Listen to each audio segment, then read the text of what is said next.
My neighbor Karen and her manslave, aka her submissive husband, have made my life worse for years and years. My family and I were immigrants in poverty for years, and she made things go from bad to worse. She would throw bottles off her balcony at our car, she cut up our treadmill, she took all of our common space, she destroyed our recycling bins and our trash bins, and the list goes on for years. She comes up with the plan and then commands her husband to do it. So finally, I decided to take my revenge through a meticulously designed plan to systematically break her down to the point that she loses everything, including her own home and custody of her son. Here's what I did. I'm an only child born in the USA to older parents. They were both 45 when I was born, who immigrated from Venezuela in the 90s. When I was 2, my dad was shot in the head. He lived for another 13 years, but the incident permanently damaged certain parts of his brain, and he was a completely different person for those last 13 years. He went from being the most loving, incredible, caring, compassionate person around to an aggressive, violent jerk who blew up over the smallest things, but only ever at his inner circle, me, my mother, or other close family. He always managed to keep his composure around strangers for fear of somebody calling the police and getting him arrested, but he would later let it all out on my mom and myself, admittedly mostly me. After the shooting, he could never work again, and my mom was forced into a position of being the family's sole breadwinner. We lived in poverty for many, many years because the USA wouldn't recognize her college degree, and she couldn't afford to go to college again, so she couldn't work in her field and had to start at the bottom of the ladder. Dad eventually died when I was 15 of issues related to his shooting. Now, when I was 7, my parents decided to move into a town with a better reputation for their schools than the one we were currently living in so that I could attend a better school. They bought a house literally on the edge of town. Most of this town is incredibly expensive, but because on the other side of our street and across the town line there's a big complex of government subsidized housing, our area is much cheaper. This is the house with the jerk neighbor. The house is a 3-family. For the last 16 years we have owned and occupied the first floor, while the terrible neighbor lived on the second floor until recently. The third floor has been occupied by over 10 owners and tenants over the years. None have stayed more than 3 or 4 years, and some have stayed as little as a handful of months. Now, the second floor B, let's call her Karen, because obviously she has a husband who we'll call Bill, and they have a young son, Henry. So this is where the story begins. When we moved in, Karen and Bill had already been here for a few short months. The 3 of us on the first floor, Karen and Bill on the second, and the original third floor's owners bought the house from the same crew who had bought it and turned it into a 3-family, fixing it up in the process. Karen quickly showed her true colors as a bully. Over the years, there's been countless examples of nasty stuff that she's pulled. Her husband, Bill, is an immigrant himself, and he doesn't speak very good English. He's very submissive to her and does whatever she wants, but in front of other people, makes himself out to be physically dominant. In our first years here, they used to fight a lot, which we would hear regularly from downstairs. They would yell sometimes for hours, and occasionally it seems like things got violent. Henry was born maybe 10 years ago. He doesn't factor into this story until much later, but anyways, the point is, whatever Karen's done, she's always gotten away with. Here are a couple of the highlights. My mom always took pride in how well she took care of our trash bin and our recycling bin. Every month, she'd give them a quick rinse after that week's trash day, just to make sure they wouldn't develop a smell or a colony of bacteria wouldn't move in. Karen apparently wasn't so diligent, and one time her recycling bin got really nasty, and I mean really nasty, so she just left it out back. The context being, behind the house isn't a backyard, it's just pavement with a parking spot designated for each unit, and began using our trash bin. Lo and behold, ours started to get nasty, and mom quickly went from spending 3 minutes rinsing it out every month to about 45 minutes scrubbing it with soap and water to clean it out. Eventually, we decided we'd had enough, and she and dad sent Karen and the third floor tenants of the time a polite but firm email that basically said, whoever started using our recycling bin, please stop and use your own. You never asked our permission, and we take good care of it. And ever since you began using it, it's become disgusting. We knew it was Karen and Bill, but mom and dad figured it was more polite without a call out, and they didn't want to start anything. Within a week, 2 things happened. Karen and Bill got a brand spanking new recycling bin, and 1 week later, we found ours had been mysteriously destroyed. Someone took a knife to it and cut it to pieces. We had no way of knowing who it was, but we had a pretty good feeling we knew exactly who it was. Yes, we had to get a new one. Because we had no evidence of who did it though, my parents didn't say anything about it. Back when we could afford a car, we haven't had one since our first few years here, we used our parking space out back. Every time that Karen and Bill hosted a party, which back then was surprisingly frequent, they would toss their trash over their balcony into the general vicinity of the trash and recycling bins out back, which is literally right next to our designated parking space. Most of the dents we had on our car, an 88 Toyota, were from bottles thrown from the second floor balcony. We had windows break a couple times, same deal. Each time it happened, my parents would politely go upstairs, knock on Karen and Bill's door, and respectfully ask them to stop throwing stuff over the balcony because we know you don't mean it, but sometimes it accidentally hits our car. Each time they went and did that, Karen and Bill stopped, but they would do it again until they got caught during their next party. Again though, my parents never wanted to escalate the situation, so they never justified taking it further than knocking on our door and politely asking them to stop. This is another example of Karen's utterly terrible behavior, but it is also relevant for the revenge part of the story, so I'm putting it after this section. Our basement is shared between all three units. Each unit has a designated space boxed out, kind of like office cubicles, and there's some designated common area in between. Years ago, maybe 8 or 9, Karen and Bill completely filled their designated basement cubicle, so they just started piling stuff all over the common area. Eventually, they developed this enormous pile of junk in front of Unit 1's, our unit, oil tank for heating. My mom and dad never said anything because it happened over a long period of time and they didn't want to start a fight. And as far as I know, none of the third floor folks ever said anything either. But it got to the point where she and her husband were taking up common space area that was easily twice the size of their designated cubicle. Now, I'll be the first to admit that for many years my parents and I weren't great neighbors either. We didn't bully anyone, but due to my dad's condition, he could be triggered by seemingly anything, and suddenly he'd be in a rage and we'd all be yelling. I grew up in that generally chaotic environment, and yeah, there were several times when the police were called to our house for noise disturbances, but we kept to ourselves and we were nothing but polite and respectful to all of our neighbors, always. That said, you can imagine that our first priority was always my dad and his stability, and we had enough on our hands with that, so he and my mom always swallowed their pride and avoided doing anything to antagonize Karen, no matter how terrible her behavior got, and believe me, there are plenty more stories on top of the ones I told. But after my dad died, I developed my own issues for a while with mental health. Growing up in a constantly chaotic, violent, aggressive environment took its toll on me, and for a while, I had deeply depressive tendencies. I struggled with these tendencies for years and eventually wound up graduating high school after 8 years of attending classes in some form or another. Similar to when my dad was sick, I became my mother's top priority at that point. So again, Karen and Bill kept getting away with all of their nonsense. I got better though. Nowadays, I'm even off my psych meds. I got my act together and graduated high school, even college. I have my bachelor's degree and I'm doing some post-grad stuff for master's. Most of the way has been paid for by scholarships. Shout out to the absolutely remarkable book, Confessions of a Scholarship Winner. But I recently decided that as an adult now, and therefore as someone with a little more say in things around the house than when I was a kid, I had enough of watching Karen bully my parents, particularly my mother, for so many years. I wanted revenge. Phase 1 of my plan was to ease my way into the adult condo administration dialogue. I began helping out more around the house, as in around the common area parts of the house.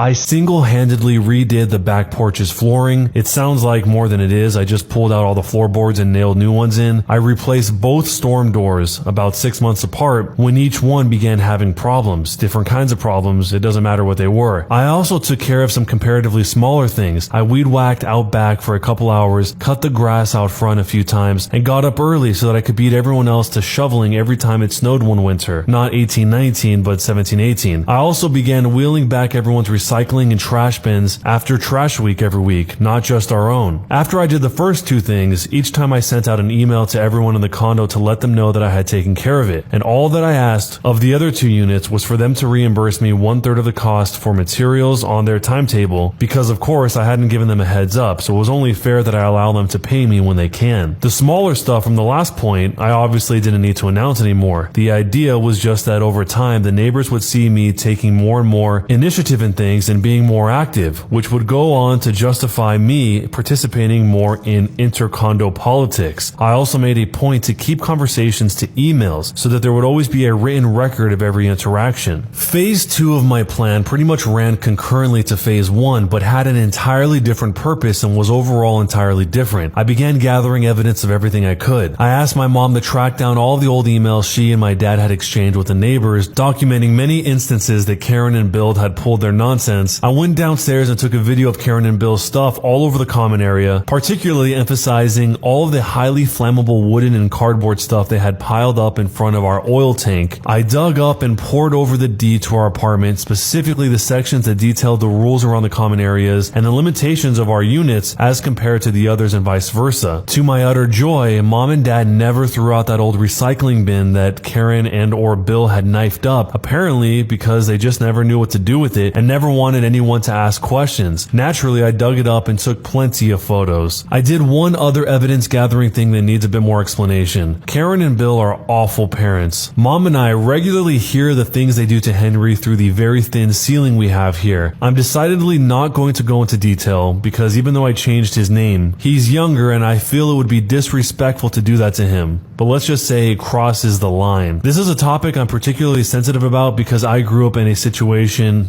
that was bad myself, so believe me when I say this part, this is the most satisfying part of my revenge. Let's just say that every time I could hear that through the ceiling, I took out my phone and started recording until it stopped. Finally, phase 3 of my plan was basically to bait Karen and or Bill into a trap that I set that, as it turns out, would have humongous consequences for them.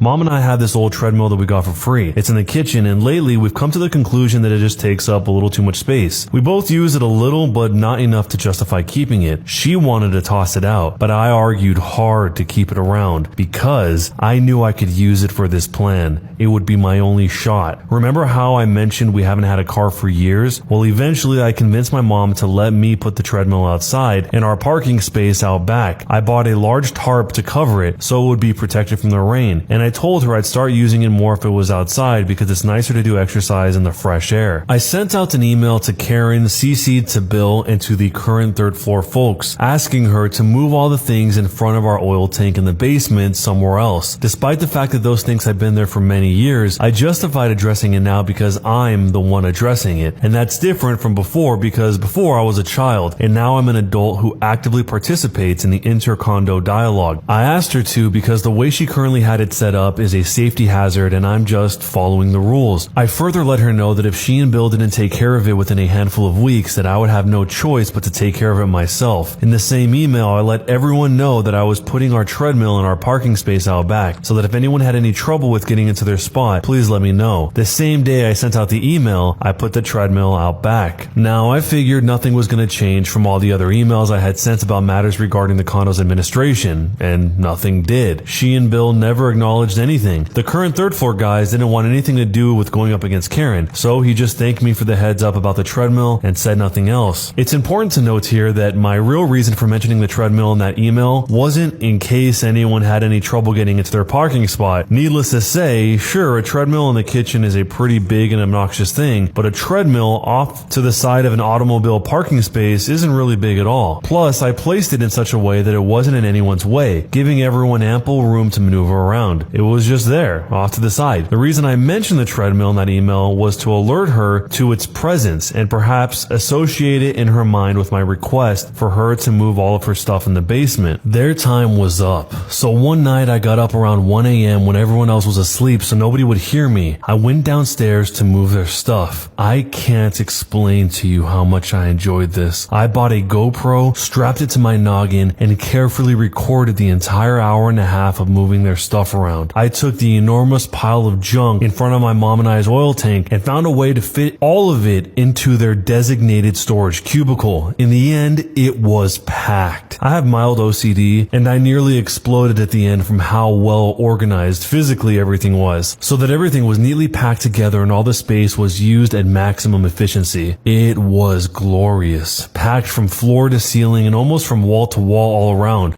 If you can just imagine one massive, near-perfect rectangular prism of junk, that's what I had created. It was a masterpiece. I was so proud. On the side the door was on, there was enough space to walk to either wall, but you couldn't move into it anywhere. I got back upstairs to our apartment and I couldn't sleep the rest of the night. I was beyond excited. I wound up watching Infinity War to prepare for Ant-Man and the Wasp's then upcoming release. Sure enough, Karen and Bill took the bait. I must have been at school or work when they first discovered the basement because I never heard a thing about it. In hindsight, it was probably best that I was out, even though I would have savored those angry shrieks like nothing ever before. In any case, within a few days, we discovered our treadmill destroyed. Similarly to the recycling bin of years past, it had been knifed up. I can imagine they probably wanted to straight up take a hammer to it, but they didn't want to make much noise. So they wound up just tearing the thing apart with a really big and sharp knife. They had seen we were using it, and aside from our trash and recycling bins, it was our only property that they had access to at that point. Several years back, I filled up the rest of the wall of our basement cubicle and installed a door with a lock, so our cubicle is now sealed off to everyone else, but the others are open and anyone can enter. Plus, I can imagine destroying a $1,000 treadmill is infinitely more tempting than a trash or recycling bin, so they went for it in retaliation for my stunt in the basement. After moving their stuff in the basement, I started timing my treadmill use differently so that I wouldn't run into them. As soon as I saw it after they destroyed it, I went straight to the camera I had set up in the pantry. It caught the whole thing. In true fashion of their relationship, Bill brandished an enormous knife and single-handedly destroyed the whole thing himself, while she stood next to him and seemingly ordered him to do it. She basically kept pointing around at all the parts she wanted him to cut up. With that in hand, I called the police. I reported the incident and told them my mother and I felt threatened by their presence, and we filed a restraining order against both Karen and Bill with the police the same day. I turned over all the evidence I had gathered of all their stuff over the years, and I also turned over all the audio clips I had of Karen and Bill terrorizing Henry. I figured since it was all audio and no video, it wouldn't be enough to get him out of their care, but maybe it would at least get the Department of Children and Families involved. Karen and Bill immediately claimed that I had broken a bunch of their stuff while moving it around in the basement, things that they had no doubt broken themselves. So I offered my GoPro recordings as proof that I had not, in fact, broken any of their stuff while moving it at all. The restraining order a person is allowed to file with a police report is always temporary,